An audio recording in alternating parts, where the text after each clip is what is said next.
Il est important dans la vie d'un dirigeant parce que le dirigeant se laisse embarquer dans son quotidien, se laisse embarquer dans les opérations, dans les contraintes habituelles que toutes les équipes sont très à même de vous rappeler tous les jours. Si vous n'arrivez pas à réserver des temps dans vos agendas, qui sont des temps précieux sur lesquels vous vous dites « je respire et je pense à autre chose et je m'autorise de rêver, je m'autorise à rêver les choses différemment », vous risquez à moyen terme et surtout à long terme de mettre votre entreprise dans une phase très, très difficile parce que vous n'aurez rien anticipé.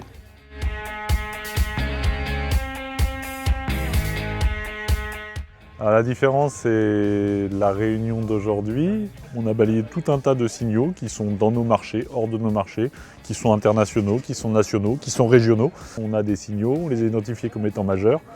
Et de ça, on va travailler par groupes plus petits pour en tirer des actions concrètes pour nos activités. La vraie différence par rapport aux autres mouvements, c'est vraiment la rencontre prospective, les signaux faibles, qui est le point de départ de toute la réflexion du CDM.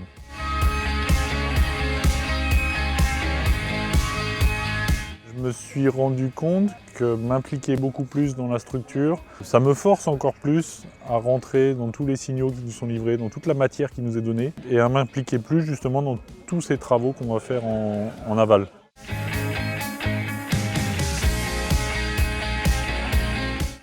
L'avenir du CDM se trouve, je pense, dans une vraie reconnaissance territoriale comme étant le bras armé de quasiment tous les collectifs du territoire sur la prospective, sur les signaux faibles, sur les identifications de tout ce que les autres ne perçoivent pas forcément.